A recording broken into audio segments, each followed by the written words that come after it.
Ir jie apstojo jį visi ratu. Ir tada liepė jam šokti. Jie juokėsi ir keršijo vilką. Kas jiems, kad vilkas nemoka šokti? Kas? Šokti reikia. Reikia. Ir jis darėsi daryti.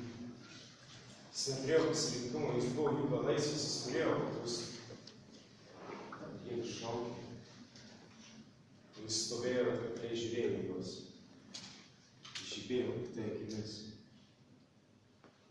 Kas mane dar šokti?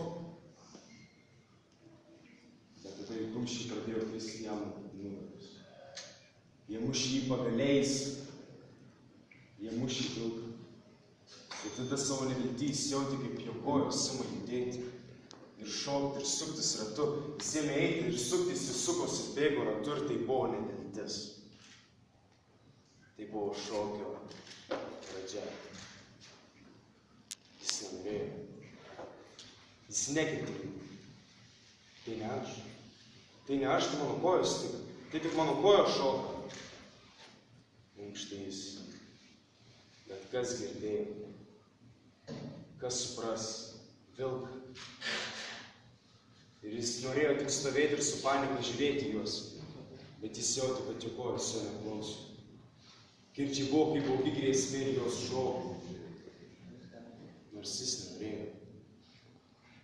Jis nenorėjo šokti. Vilkas šoka! Reikėjo. Ir žmonės grūdosi aplinkui ir visi norėjo matyti, kaip vilkas šoka. Jis šoko. Ir vis šoko, ir kai jis jau manė, kad jie jį pamiršo, jis jautė ant savo nugaros vėl kitą ir dar kitą kirtį.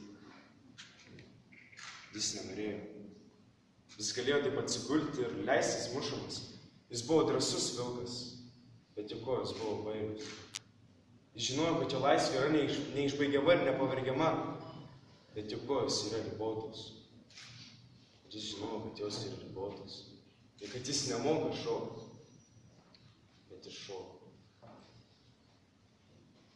Kam versti vilką šokti? Kam? Ar jis yra šokėjas, kokios jo kojos? Kas supras, jei vilkas sakys, kad jam sunku? Kas galėtų supras, kad vilkai gali būti sunku? Jis yra vilkas. Jis yra plėšikas. Šokti. Šok savo laisvės šokį. Koks šokėjas iš vilko, koks šokėjas? Tu nemoki šokti, vilke.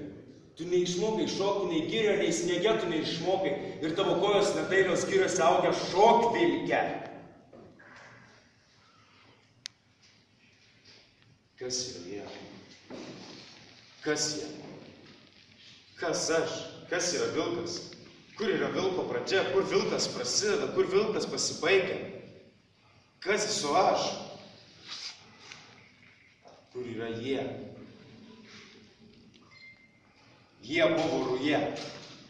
Jie buvo vilkas ir kas jis buvo, jis jo nebežinojo.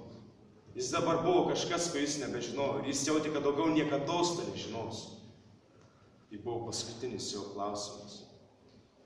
Klausimas, kurį jis jautė kaip paskutinį jo klausimą. Kas esu aš? Kas yra jie?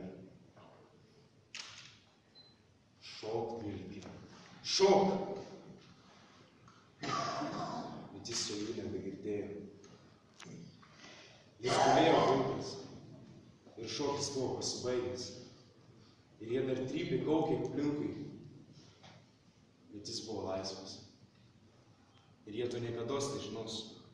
Jie niekados nežinos, kad vilkas visados buvo laisvas. Ir tai tik jo kojos jau šoko. Ne vilkas, girių žvėris, vilkas. Ir kojos nebuvo vilkas. Vilkas buvo giliai. Vilkas buvo giliai, nors jis nežinojo, kas yra vilkas. Kas yra vilkas? Kas yra jie? Kas yra vilkas?